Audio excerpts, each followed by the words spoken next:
My name is Sean Feeley. I'm a senior staff environment tech artist at Sony Santa Monica Studio. If you join our team and you want rosy cheeks in your studio portrait, just spend all weekend at the beach before your first day like I did. God of War is my first game, which is crazy to me. And for about 8 years prior, I worked in film across the bay at Pixar. So if I over-explain some obvious game dev thing, it's probably something that I learned in my transition. Or if I under-explain and you have questions, comments, or a warning that there's something in my teeth on camera, fire away at the Real Big Feel on Twitter. So I hope you want to learn about our interactive wind system in God of War, because that's what we're going to talk about today a lot. We're going to go deep enough that you could go home and start implementing this, but in case you're just getting into tech art, I've tried to make this widely accessible. So let's dive in. This talk has several chapters. We will go over our goals for the system, wind simulation, wind motors, wind receivers, data and shader implementation, tricks we learned along the way, and some extra goodies like new approaches for vegetation levels of detail and interactions. Each of these chapters tries to answer a simple question. Why are we doing this? Where is the wind? What makes it? What reacts to it? How does that work? And how can we be better? And after doing all of this work, how can we reuse it to get further value? First, let's get our bearings and talk about the current state of the art. In a basic wind system, you have wind direction and speed. Maybe it changes if you maintain state and accumulate texture movement. You have a noise texture, or a procedural function, that scrolls with the wind. And then you move mesh vertices as the noise scrolls past. And you're done. You've got yourself a wind system. Go ahead and ship it. This is what most games seem to use today and when we were in development. And if it does everything that you want, it's really all that you need. But I personally have been excited to see some recent games pushing for more. In this talk, we are going to revisit this system a few times as a foundational point of reference and then extend its concepts. Here's that simple wind system in one of our wind test scenes. Now this looks fine. It's certainly shippable, but it's lacking a level of interactivity and dynamism.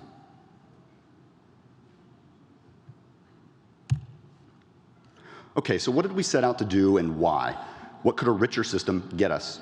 Our player is powerful. How can we extend that to our environment?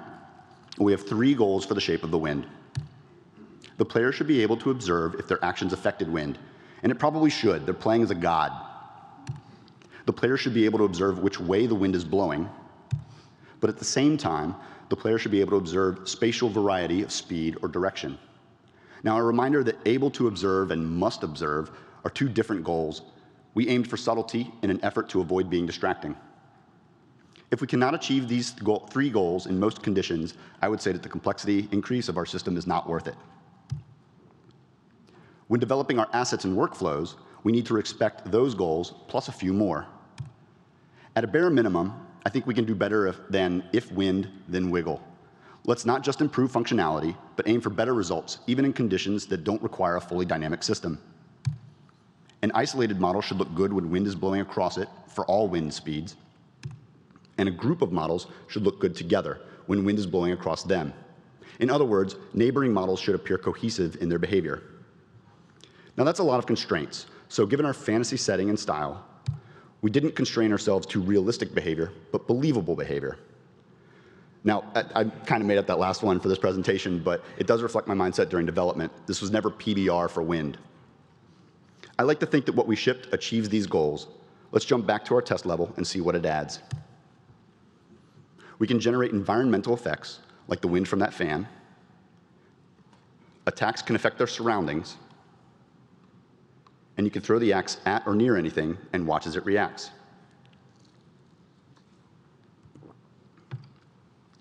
So let's get into how we built it. First, we need a place for the wind description to live. We're going to use what we already know as a launch pad and modify it to achieve our established goals. With that simple system, we have a single wind vector for the environment, and everything uses that value, so the wind is the same everywhere, no matter where we are interested. We need wind to vary in space and time. Alone, this could be procedurally modeled with just a bunch of noise, and if you can afford it, more layers of noise almost always looks better. But to highlight local effects and player actions, we need more control. We do this by storing and updating lots of wind values within a volume of space. Now here's an in-game close-up of player attacks generating wind within this volume. Here, wind strength is in XYZ and is visualized as RGB, viewed as horizontal slices of the volume texture. Now you could theoretically use any kind of fluid simulation to update each frame, 2D or 3D. For our game, it's a simple advection diffusion simulation in 3 dimensions. We render in the wind vectors, we blur them, and then we sample backwards to advance the wind forwards. Now, if you saw Rupert's talk earlier in the week on implementation and optimization, you know how much I'm lying when I say that it's simple. If you missed it and are interested in a purely technical deep dive of our fluid sim, check it out when it gets posted on the GDC Vault. Rupert was a great collaborator and made it easy to treat the sim volume as a black box that just works. Our wind simulation volume covers a pretty large area. Its footprint is 32 by 32 meters, and it's 16 meters tall. You can see Kratos there for scale reference. Our 3D texture is at a 1 meter resolution. We aren't limited to cube voxels, but tests with flattened or tall voxels didn't yield any strong winds for our use cases. To get more out of our interactive area, we center it on a point in front of the camera. Now, we still need to simulate something behind the player, so we only push forward about 25%. To be clear, we also do this looking on the vertical axis as well, so the portion of interactive volume on screen is something like 24 by 24 by 12 meters. The goal in tuning these numbers is feature resolution and covering the distances that the player can throw the axe, whether it's as far or as high as possible. So now that we have a system that lets us control wind across space and time, how do we actually manipulate that? How do we make something like that fan? Our wind primitive is called a wind motor, and there are a couple different behaviors. We have 3 basic shapes. We have spheres, cylinders, and cones. A cone is just a cylinder with one of its radii set to 0. We can animate these shapes' strengths, positions, orientations, and scales, and their wind output is rendered into the simulation volume. So what is their output? Well, we have 3 simple distributions. Directional motors emit wind along their primary axis. Omni-motors emit wind outwards from a central point. And vortex motors emit wind around the primary axis. We also have a special 4th type of motor, the wake motor. This outputs wind in the direction that it travels, proportional to its speed. I'm going to pause here for a second. These arrows are showing the pure direction of travel. What we found works better is to have the directions fan out a little bit. So we combine the direction away from the motor center, and we do this with equal weight before scaling by speed. This gives us a sort of pine cone shape for the wake motor, and here's the output in motion. This will be clearer in a moment with an in-game example using the full simulation. And one last thing, we use a 2-frame average for the motion input. Now this gives us a little more outward angle on tight curved paths, like an axe swing.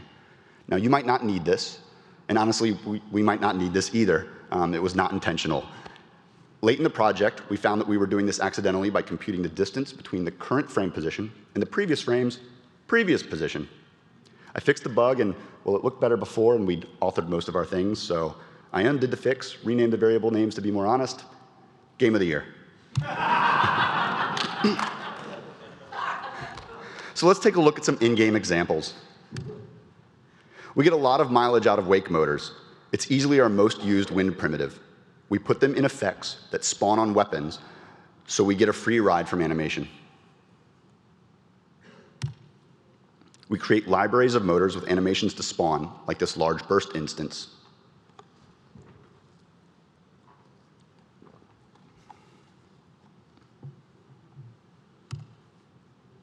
Here's a better look at that fan from our test level. Now, we didn't use directional motors quite as much as I thought we would. I expected, for example, the dragon boss fight to use them a lot, but that battle was in a dead, rocky area, so there was nothing there to really blow around. And I love this special attack. This is textbook vortex motor.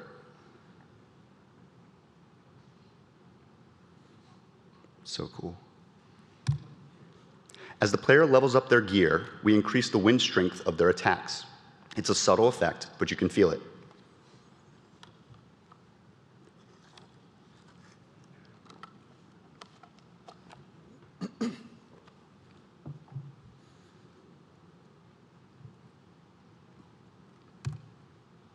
And here's my best windy attack combo with late game items in total isolation. You can see how lots of moving wake motors can begin to craft any of the other primitive shapes based on what the animation is doing. You can also make a huge directional motor, larger than the volume itself, and use that to shape wind for your level. At least, that's what we thought, and it was our initial approach. E3 2016 used it. But there's a problem with it. It tends to produce uneven results. When you look in the direction wind is going, it's very strong. But when you look back where it's coming from, it's pretty weak. Tuning this is a series of painful compromises. It just doesn't work. So in that example, you may have noticed that the simulation debug view shows a gradient that matches the behavior that we saw. Why do we see this gradient? Well, the fluid is accelerating as expected, but there's nothing outside the box to push in from the edges, so wind is slower on that side. This was something that we needed to fix. So far, we've been trying to use the simulation to replace the simple wind system that I described in the intro. But we can solve this gradient issue by using the simple system to define our ambient wind baseline. We use this instead of comically large motors, and this lets wind exist outside the box and keeps the dynamic systems tidy. Plus, we can use it to add an extra layer of noise at the system level, creating localized pockets of gust and calm. Here's the same scene with the level wind altered using the ambient wind component of our system. With ambient wind handling the large, far-reaching wind features, combined with dynamic wind handling the closer interactive wind features, we have a full and rich description of the movement of air within our game world. So we know where the wind is. What reacts to it? Wind receivers. There are 4 receiver types that respond to wind, and I've listed these in order of how excited I am to talk to you about them. Audio. This is going to be quick because I don't know what I'm talking about. Sometimes audio wants to know the wind speed. So we use a custom WWise attribute so that they can use this value to mix. I told you it'd be quick. Cloth. Not really thrilled to talk about this one because it didn't work for us, but I'll tell you what we tried. Each cloth object would sample the wind system once at its transform center. That force would be applied to each simulation point on the mesh, scaled down by the dot product of the force direction and cloth normal. This is intended to give us variety of motion as the cloth rotates and sways. And as always, we scroll some noise. Now, why did this not ship? Well, we overhauled a lot of things for the new God of War, you might have noticed. And we have to make compromises. I think that we made a lot of the right ones, but the cloth system is one component that did not get an upgrade.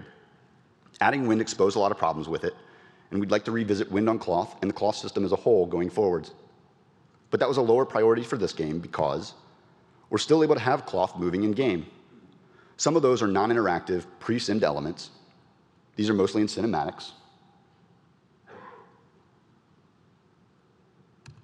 Or objects that serve a design function, like the flag for this boat dock.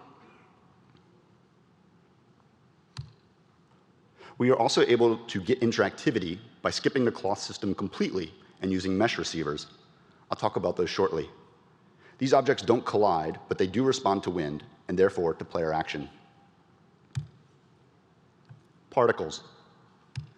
Each particle samples the wind speed and direction at its location. Artists can control how much a particle reacts to this information. Conceptually, particles respond in the same way that they do to drag, but in a moving fluid.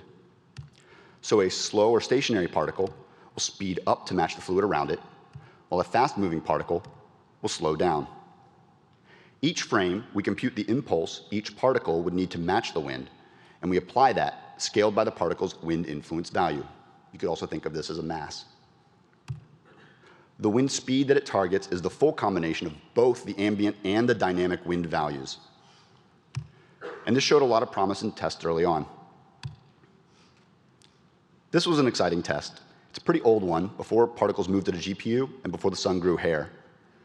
There's a lot of interesting movement driven by interactions, but I have to be honest about it, everything here is tuned precisely to look good in this scene, and there's no level wind present to disrupt things.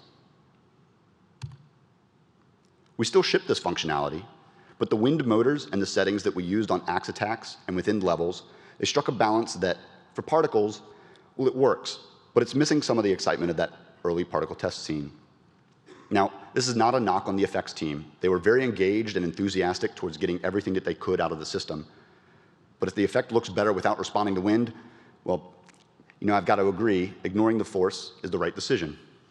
On the tech art side, we had oversimplified and we'd lost some crucial control, and this was my mistake. So what do I wish that I had done differently? How can we improve going forward? Well, I want to explore two things. First, I think that if we had separate controls for the ambient wind and dynamic wind influences, we could have let particle systems ignore the level wind and only respond to the dynamic effects. Now, this seems like a hack and a bad idea. It's why we didn't do it in the first place. But in practice, effects artists tend to bake in some ambient scale shaping for their effects anyway. And level wind isn't always finalized before effects work is done. Also, strong ambient wind speeds tended to push particles off screen before they could even fade in sometimes. Second, our particle system already used noise fields before wind was added. The thinking was we could keep those components isolated. But I think going forward that blending between different turbulent settings for calm and windy scenarios could prevent some of that scrolling particles look that we shipped under strong wind conditions. Meshes. A lot of refinement went into this one. It's used widely across the game: characters, props, faked cloth. There are 5 components to this system, 2 of which are new for dynamic wind. How do those 5 components relate to each other? Well, art authors 2 of them for each asset, per vertex data, defining which parts of the model move and which parts don't. Tools can help with authoring this. And model parameters, which describe how the moving parts behave. It's good to build up a library of these settings. These are both used by the vertex shader on the text side, and this is all that you need for a static wind system. For dynamics, we add state for each model instance. The vertex shader uses this, and we have a compute shader that grabs all of the states each frame and updates them. This mostly involves scrolling noise and smoothing the raw wind signal. Some of the model parameters are used to adjust this update behavior. Now we'll go over each of these. First, let's start with the vertex data. We use 4 floats to store 2 data values. One float is for the wind mask. This attenuates the movement due to wind. It's usually a gradient from 0 to 1, representing the normalized distance from the root vertices, the verts that don't move. The other stores 3 floats, or the other 3 floats store the relative location of that root vertex. This is shown here as XYZ as RGB. We store this as a delta rather than an absolute position. This allows for translation of the art without recomputing colors, and it means smaller numbers, which helps with precision.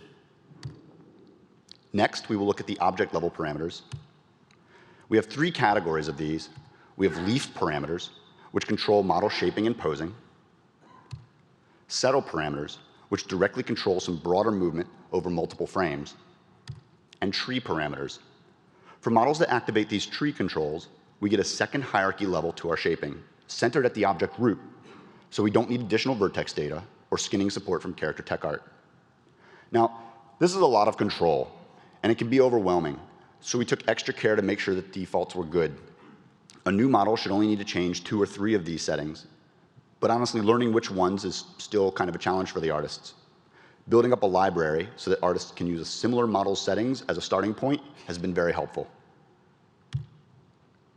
Now let's go over how each of those behave within the vertex shader. Movement scale is the total distance that the freest verts can move from their rest position. Higher values mean more movement, and we scale this value by the wind mask within the vertex shader. Verts move by the average of the wind vector and the noise vector. The wind vector gives us the lean, and the noise vector gives us some wiggle. Density controls the scale of those noise features. We actually allow this parameter to have 2 values, one for low speeds and one for high speeds. And we blend between those settings as wind speeds increase up to about 20 to 30 meters per second. Most models use the same value for both, but some models really benefit from having those separate controls. Bend controls how straight the elements are when they lean. A higher value isolates movement to just the tip vertices. This is implemented as the exponent that we raise the wind mask to, It's basically a gamma ramp on that grayscale wind mask. For example, a value of 1 gives us a straight piece, while a value of 2 can give us a parabolic bend. Now in the vertex shader, we get movement by translating verts. We do not rotate them like I've seen some games do. This avoids slow trigonometric functions in the shader, but it can introduce some stretching, so we need to preserve lengths. We do this by checking the distance to the root before movement and scaling back towards or away from the root to match the length. This helps prevent ground penetration, and it gives us the appearance of a resisted rotation under extreme forces. Now, we don't have to scale all the way back. We can use linear interpolation to correct the stretching by just a fractional amount. And that's what our stretchiness parameter controls. Some stretch usually looks better than a rigid full correction. Our default is a 20% stretch. Now, I goofed on this slide and I flipped the low and high videos. The labels are correct. Sorry about that. Stiffness. We can create the appearance of stiff elements by scaling the vertex texture coordinates towards the element root. This is a lot like adjusting noise density, but it keeps the effect centered on the root. Stiffer values can give low variation across an individual element and high variation between elements. Now with these parameters, I'm jumping ahead a little bit. We have 2 sway parameters that adjust spring properties of the object. These are stateful, so the computation is done once in the compute shader, and the result is passed to the vertex shader. When I said earlier that we lean verts by the wind vector, I lied. It started out that way, but we actually lean verts by a third sway vector, which is just pushed around by the wind vector and pulled back to center by a spring force. This lets us smooth out that wind signal. The strength of that spring is this sway spring parameter. The other sway parameter controls the dampening of that spring, which affects the settling time of the model. Okay, back to the vertex shader. If we activate tree mode, we get that extra layer of motion. Trees pivot around the object root, and we do an additional stretch fix for the tree movements, just like we do for leaf movements. Trees also have an additional bend parameter. It behaves in the same way that the leaf bend does. It's a power function on the normalized distance, a gamma curve. The straight trunk here makes it really easy to see the differences between a 1.0 linear bend and a 3.0 cubic bend. Tree movement scale is just like leaf movement scale. It's the distance that the tip verts can move due to tree lean at the highest wind speeds. And lastly, tree leaf lag is pretty interesting. Without it, on the left, you can see that when the tree settles, the leaves return straight to their rest pose as well. But we can add a delayed secondary motion for free by using the sway momentum as though it's the sway position for the leaves. Now, we already have this momentum computed because of the dampened spring model, and using momentum in this way works because it's the derivative of the position. And since the derivative of a sinusoidal motion is the same curve delayed by a quarter phase, we can lerp towards it to dial in some delay. Now, we only do this when the wind speed is decreasing, because that's when the branches are the ones that leading the motion. Okay, it's time to get noisy.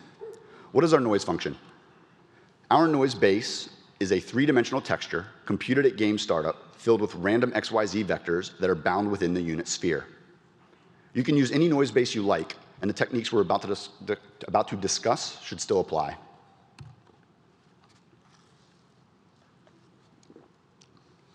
So we extend that base function by using fractal noise.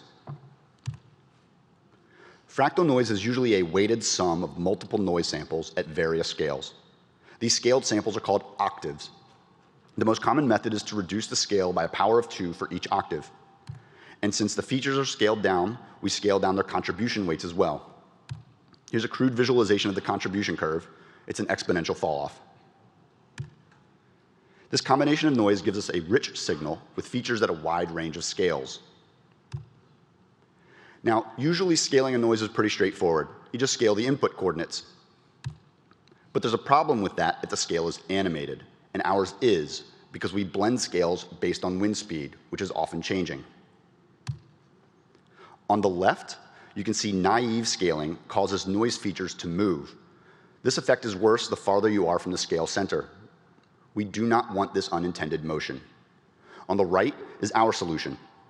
we lock noise samples to powers of 2 scales using a technique called logarithmic binning, and we blend and fade between them to produce our complete noise result.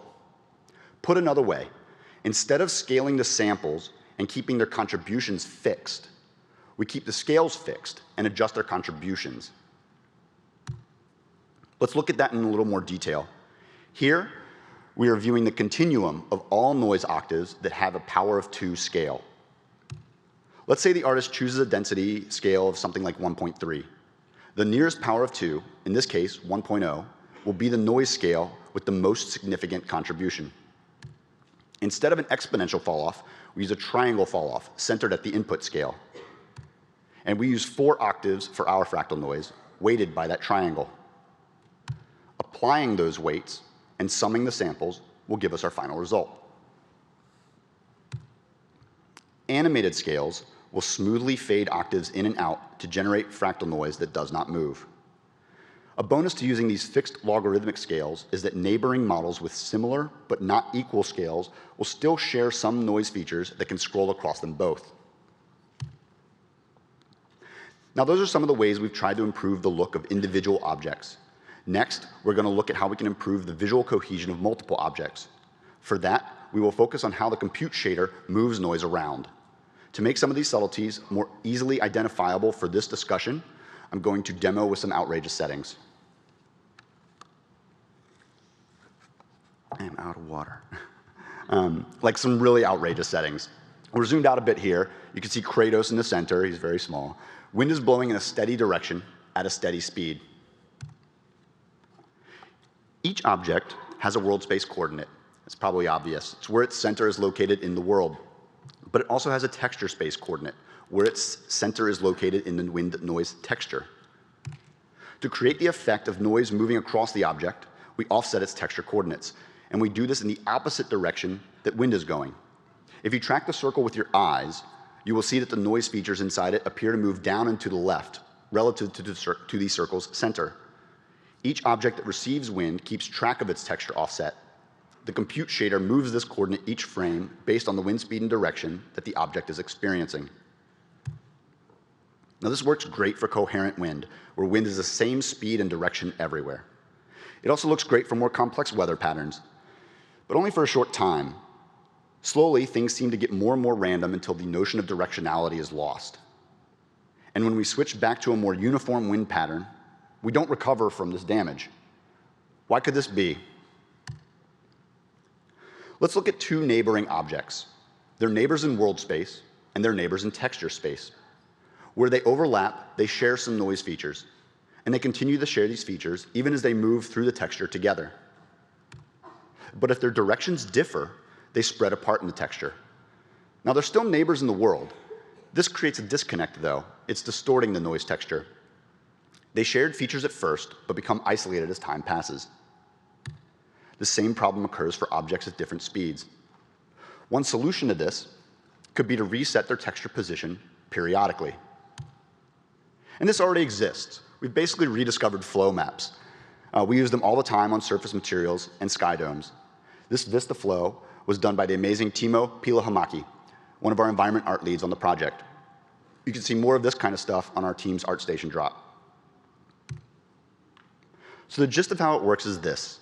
At some rate, we rewind to fix our texture distortion. Unfortunately, that naive approach can cause pops, but you can fix that by doing it twice, half out of phase. Fade back and forth between those 2 samples, and you can hide the pop by resetting the sample that's fully faded out. Now, we're going to build on this concept, so from now on, I will refer to this reset as the flow flip event. So let's try that in 3D by tracking 2 texture coordinates for each object, sampling the texture with both of them, and fading between those samples so we can reset one coordinate at our flow flip event. You can see we no longer have distortion accumulating. But now there's a pretty noticeable loop. Loop, loop, loop, loop, loop. If you didn't see it before, you definitely do now. We can improve on this. So our white noise texture has the same spectral properties everywhere, which means we don't need to reset the coordinates to their starting value. We can go anywhere. Now, we still need neighbors to stay neighbors, so this randomization is computed once on each flow flip frame and shared for all objects. Back to that looping fade. Loop, loop, loop. In a moment, we will randomize the global offset whenever we flip flow. And there it is. You can see that the loop has gone away, which helps the fade from being noticeable. In a way, this is almost creating a 4-dimensional noise texture, but with only 3 dimensions of data. Oh, thanks, man. So let's look at all of this under that hurricane wind shape. At this speed, it looks good for our flip rate to be about half of a second. But when we slow the wind down, that flip rate is too fast. All the motion we're seeing here is coming from the blend, not from the scroll. At this speed, it's slower for a single texture voxel to scroll by than it is for the textures to fade between each other. So we could just increase the time it takes to flip. Now we're at about 5 seconds, and it's working pretty well. Let's test again at a faster speed. We're really just back to where we started. We need a better solution for this. Adjusting timings doesn't seem to be working for variable speeds. So let's rethink this. What does the flow map technique try to achieve? Well, we author some rate and time for the effect to loop. But is time really our core concept here? How do we know that we need to adjust it, for example? Well, we tweak it when there's too little movement or when there's too much distortion. So that's what we should try to tune for.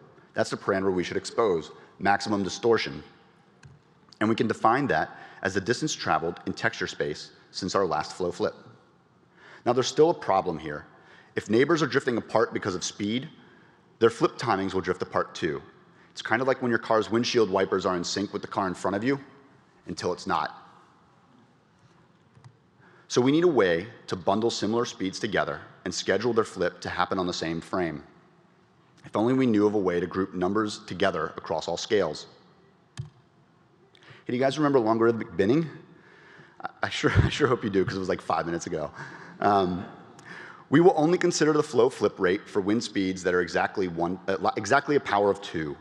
And for every other wind speed, we will make their behavior identical to the nearest power of 2's behavior. Fast speeds reset more often. You can see that speeds in the same bin, like 0.8 and 1.3 in this example, they flow flip at the exact same time and rate. 0.8 and 1.3 flipped, now they flip again, and now they flip together. What's nice about power of 2 logarithmic binning is that neighboring bins will flow flip exactly twice or half as often. This means that for half of their flips, they're perfectly in sync.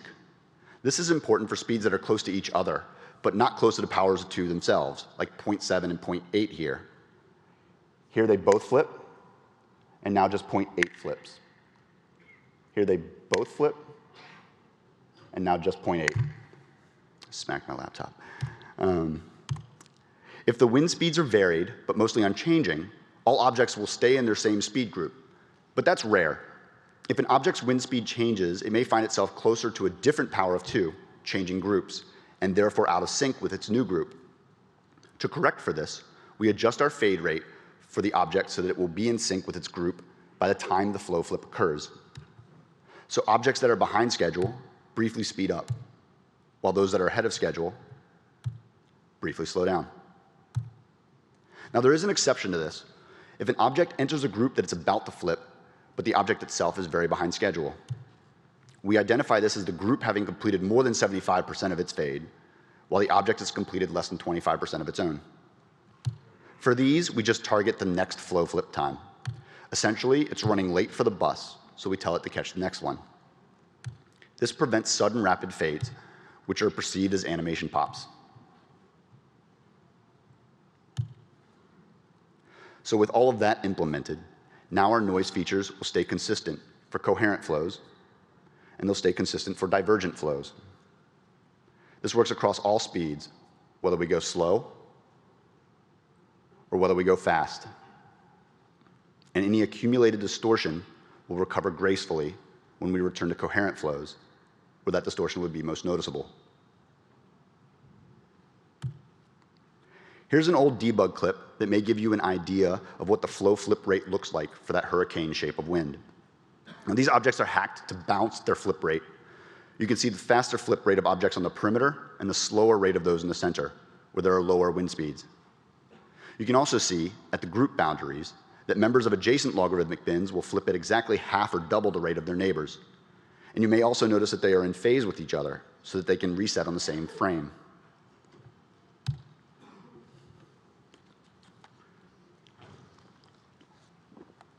So that's our wind system.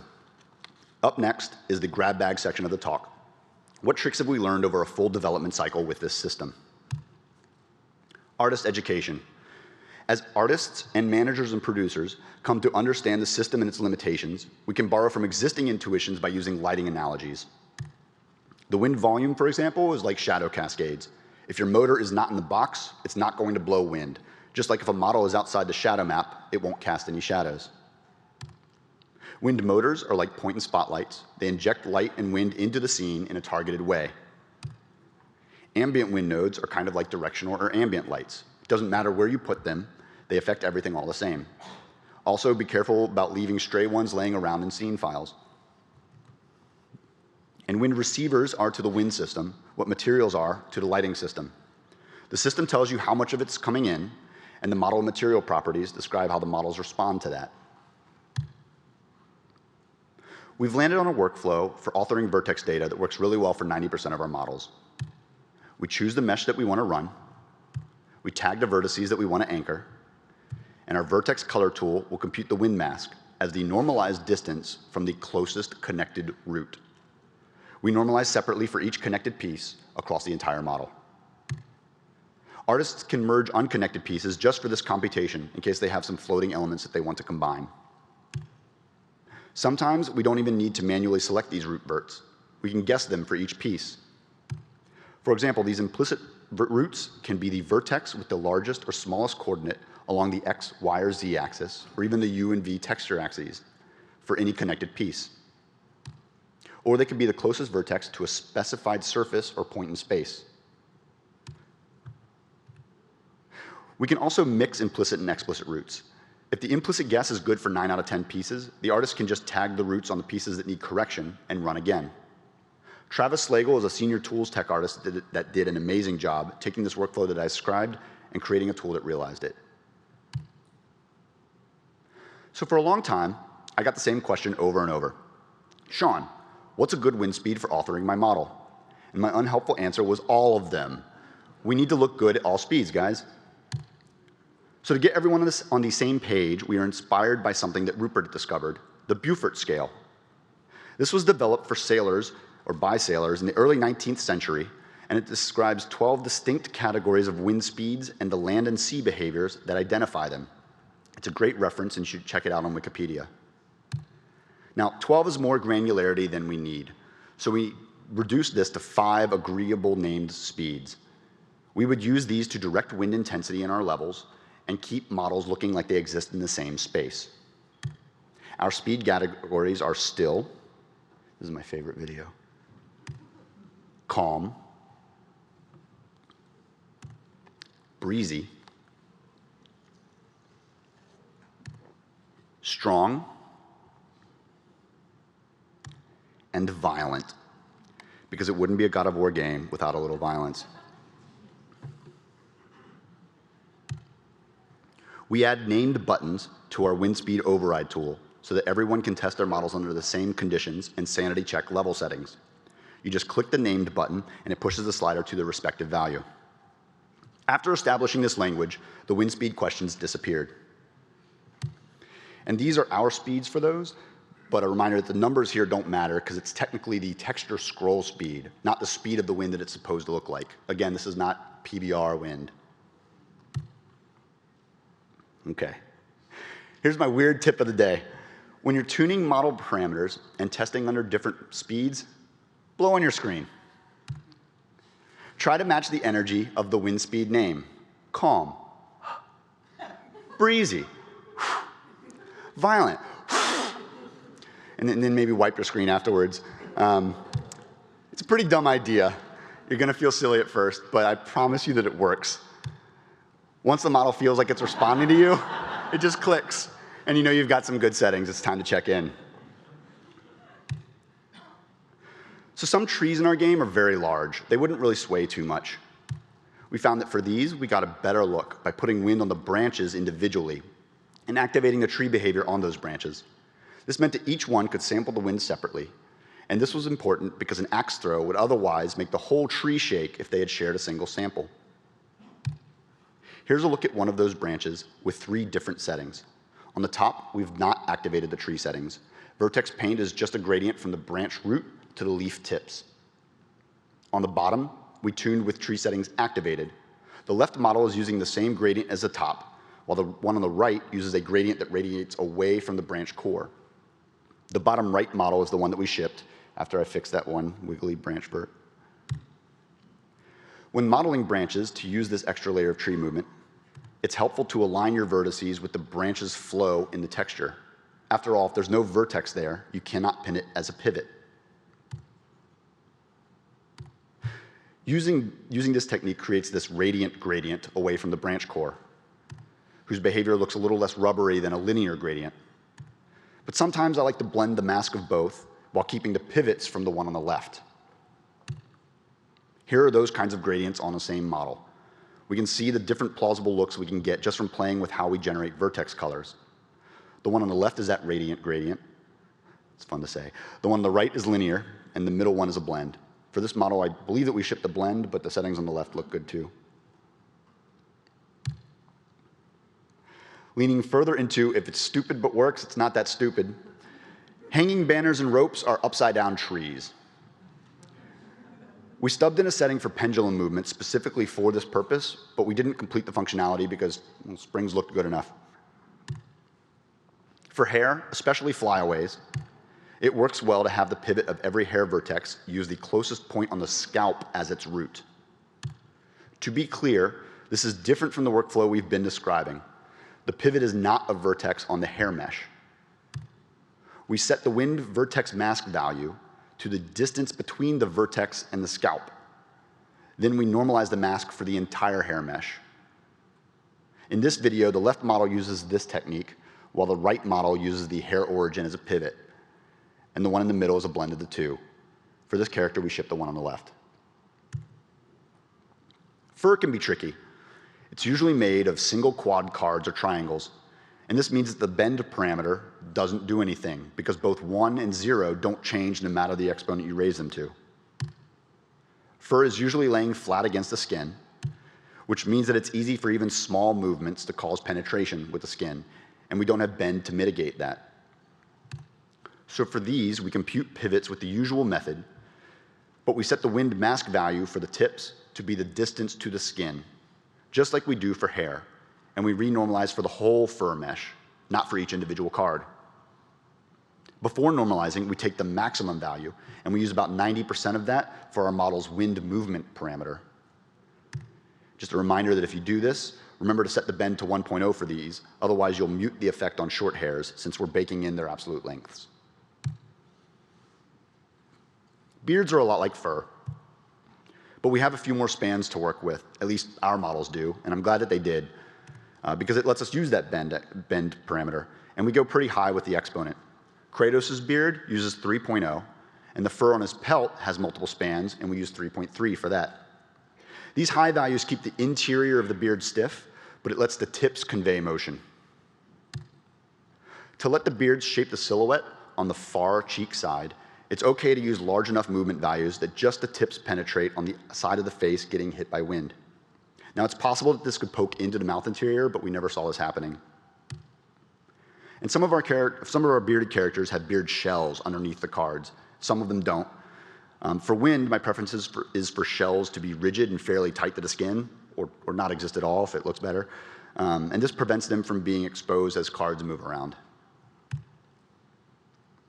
Okay, so for the rest of the talk, we're going to talk about some adjacent vegetation work that we did. For some of our vegetation levels of detail and shadow proxies, we use an imposter-grade solution that works well with wind. This technique is known as Billboard Clouds. Now, what's the first thing that you think of when you hear that name? Is it fluffy, textured quads that face the camera? Yeah, me too. Everybody does. But that's not what this is. These are essentially Billboard Clouds. We started calling them card clusters, and the confusion disappeared. I suggest the industry do the same, but it's really up to you guys. So this technique is a bit more advanced than just a couple world axis aligned cards. We reference 2 papers in our implementation. I'll post a slide again later so you can read up on it. This approach builds on the state of the art of the mid-1990s by asking 2 questions. Hey, what if we use more cards? And what if those were the best cards? For volume-filling geometry like leafy vegetation, the results are pretty good. One of these 5 models is the source mesh. Can you guys guess which one? How about now? So there's definitely a quality versus performance sweet spot. You don't want to get yourself carried away. For an input model, we are going to make a cluster of cards, one at a time, starting with the best one. How do we find that? Easy. We test all card planes in the known universe, and we give a score to each one. High score wins. A potential card considers a thick slice of the model. It will flatten model triangles that are close to the card plane within some error metric. The other triangles would be left for other cards. Cards are scored by how much of the model they are able to capture and how little those triangles distort. Mathematically, this is defined as the sum of their areas after projecting to the plane. That's their world space area times the dot product of the triangle and plane normals. Or you can think of this as the total card texture coverage by those flattened triangles. So the best card claims its faces. This is a greedy algorithm. We then repeat the process on the remaining portion of the model until there's nothing left. So that's a lot of computation. How can this be faster? Well, the space of all possible cards is the 6-dimensional planoptic function, but we can reduce that down to 2 dimensions: the directions the card faces and how far it is from the center of the object. All the other planes are redundant. We can also space the candidate planes out, and this spacing interval can be proportional to that error metric. So if you're okay with more distortion, you can compute fewer card candidates. For directions, we use the normals of a geodesic sphere. We only need half of the sphere since negative directions are redundant, and it's easy to subdivide if we want more candidates. The geodesic distribution also works well to prevent oversampling at the poles. A Fibonacci spiral would work well here too.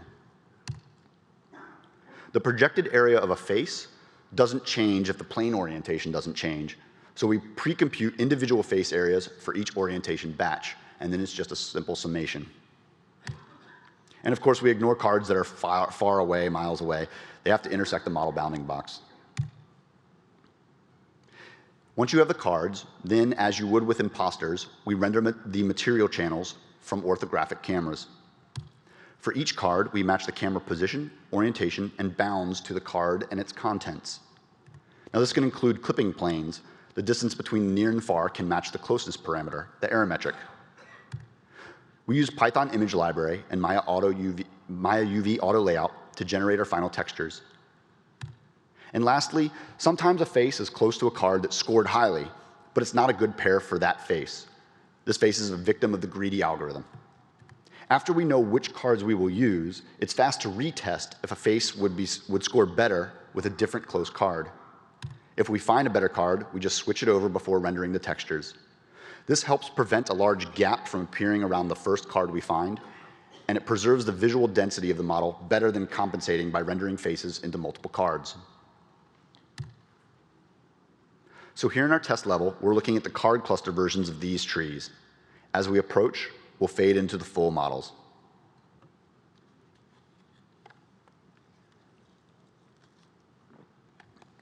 For shadow proxies, we are always using the card cluster version, even at close range.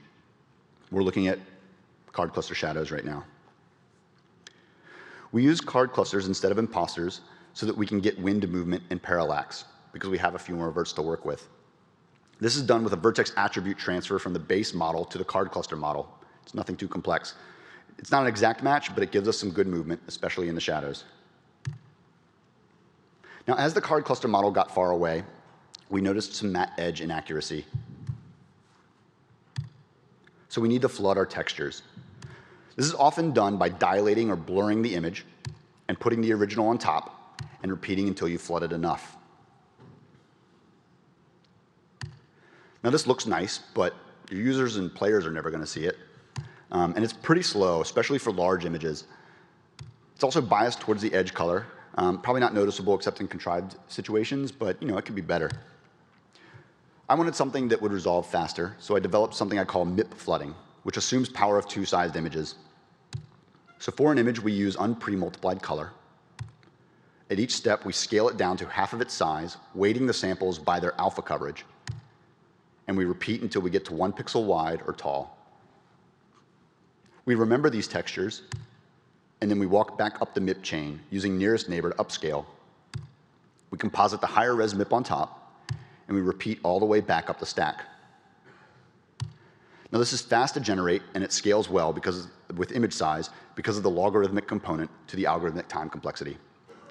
And on disk, this will compress better because of those large areas of constant color. You could also use this for a fast, smooth hole filling if you use bilinear sampling in the up-res chain, but the image result is going to be a little different depending on your alignment. Okay, guys, so I came here today for 2 reasons: to chew bubblegum and kick grass. And bubblegum is beyond the scope of this presentation. So let's talk about ground vegetation interaction.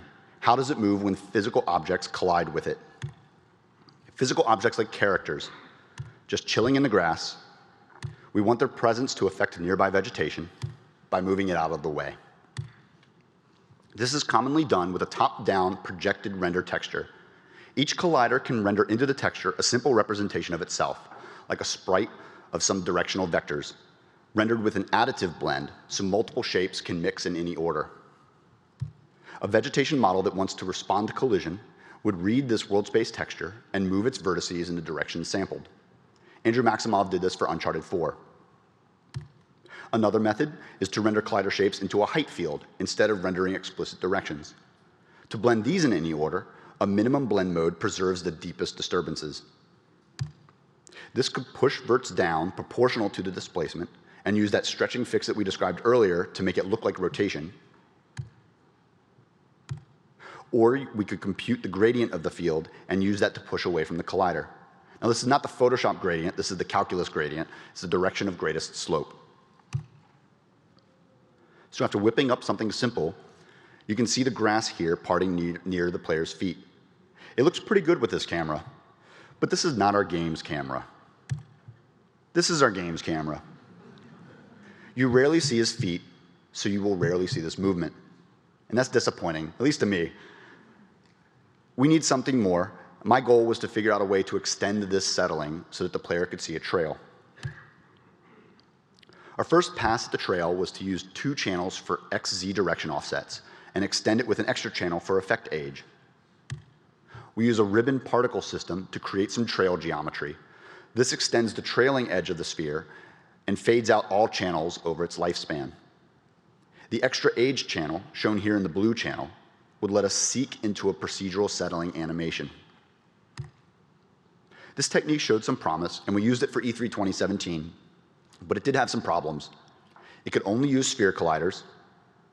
Multiple colliders could Z-fight in the render texture, so the grass between a troll's 2 feet would pop back and forth and vibrate. And also, since it was a top-down projection, it would move vegetation no matter the height of the effect. This meant that elevated colliders like leaping wolves, lifted objects, and tall, high-stepping trolls would look like a ghost was moving through the grass beneath them. So maybe we could use our footstep system to splat fading sprites into the render texture. This would only happen when feet touch the ground. Now this could work, but it would also greatly increase the authoring burden on our effects team, who already had a lot of things scheduled. This would require a lot of extra tagging of materials and animations in our pipeline. Because of this extra workload, I suggested we not pursue this approach. My gut told me there had to be a better solution out there. So it only took about 7 months of thinking in the background about it before landing on a solution that would meet the visual target and fit into the performance and memory budgets. I did work on other things. We used approximate shapes like ragdolls, and we rendered the height of their bottom side into 2 channels. One channel is held every frame, and the other fades upwards. How much that channel is faded can tell us how much time has passed since the collision was rendered. And when verts lean out of the way, we use the slope of the unfading height field to determine the direction and magnitude of that lean. Here's another video with a more detailed player collider. You can see his feet there. Now, this render texture is double buffered so that we can construct accurate motion vectors for our vertex movements. And that's been true for all the techniques we described. We use a read, modify, write to blend the minimum into the fading channel. And we replace the unfading channel only if that blend pushed the height field down. Except I couldn't use read, modify, write. It's slower and was not in my budget. But we can take advantage of the double buffering to read from the previous frame, letting us do the compositing in the render texture pixel shader. Now, this does mean that in some rare cases, draw orders would lead to negative height differences for one frame before correcting. But we fix this in the vegetation vertex shader just by clamping the age to 0. And lastly, this works best for stationary or high movement colliders. An idling player animation can cause vegetation to pop frequently from its settling animation back into its trampled pose. We mitigate this by reducing the fade rate to 0 where the player is standing, which is always at the center of the texture because that follows the player around. This slows the settling animation to 0 underneath their feet. Here's some work in progress testbed video. You can definitely see how as I got further and further down this rabbit hole, I started using more and more debug visualization.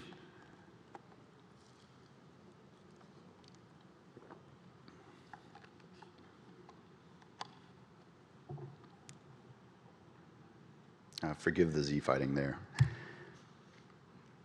Okay, so we're going to go through it one more time because, again, debug visuals, they help. On the left, we're going to look at the dual height field texture. And on the right, we're going to see the world view from its side. First, we'll render in a sphere.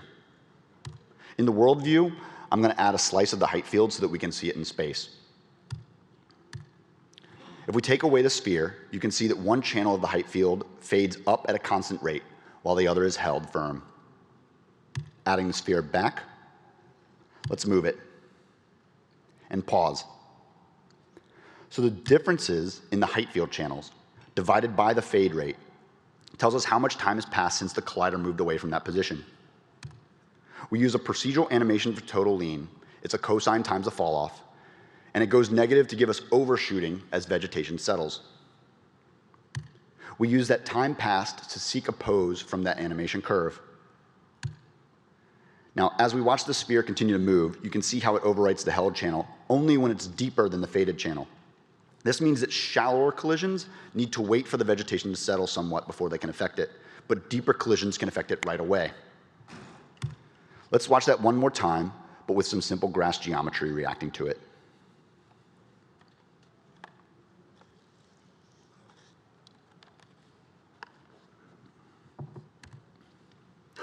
And one last look at the ship technique in action. For small characters, like that poor guy there, we use a simple mesh sphere as a collider shape. Now I'm turning off those spheres on draugrs so we can see the effect a bit better. For our larger and hero characters, we try to get more faithful collision representation by attaching shapes to multiple joints.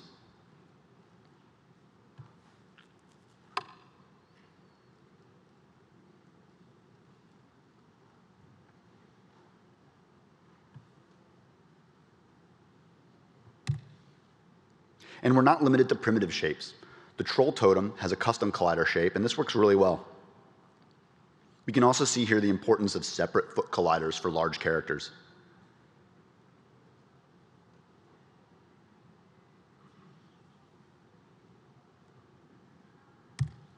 And lastly, the boat is another case where we use a custom mesh collider.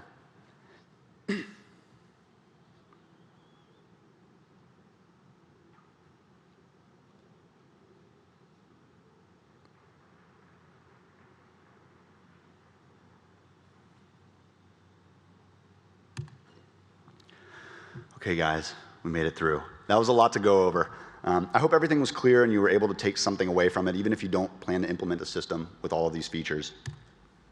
We're not going to really have time for questions, but I'll be hanging around, so if you want to join me later, we can talk about it, or you can reach out to me on Twitter at @TheRealBigFeel, and I'll post a references slide there as well. Now, I've got to do a shout out, because I really could not have built this without the teamwork of some amazing people. By now, you may know Rupert Renard. Again, he's one of our graphics programmers and was instrumental in co-developing the system with me. Florian Strauss, our technical director, developed a snow system that I was able to borrow a lot of tooling from when building the ground vegetation collisions. Paolo Saricchio, one of our graphics programmers responsible for effects and rendering, did a great job integrating and evolving wind influence in our particle workflow to my specifications. Travis Slagle, a tools tech artist, built the tools that we use to alter 90% of our vertex data on our wind meshes. And Max Ankar, our effects lead for this project, he set up wind on the vast majority of tacks and was by far the wind system's biggest fan from day one. And really, I've got to thank the entire team at Sony Santa Monica. I see some of them in the audience, so don't look at me, guys, because I'm going to gush. I could not have done my best work without them. Every single one of these people is so dialed into what they do. It's an incredible place to be a part of. I love this crew, and I'm grateful for them. My point is this. If you ever get a chance to work with any one of them, present or former, you should absolutely jump on the opportunity. And what do you know? The easiest way to do this may well be to reach out to us. We're hiring for a lot of positions, including senior and lead tech art roles, art of all disciplines, programming of all disciplines, design of all disciplines, animation. You're seeing a pattern here. If you don't see an open role for your talents but think you can make a strong contribution, I suggest you go for it anyway. We can be flexible, and we might have a place for you in the future. Thanks for joining me today, guys.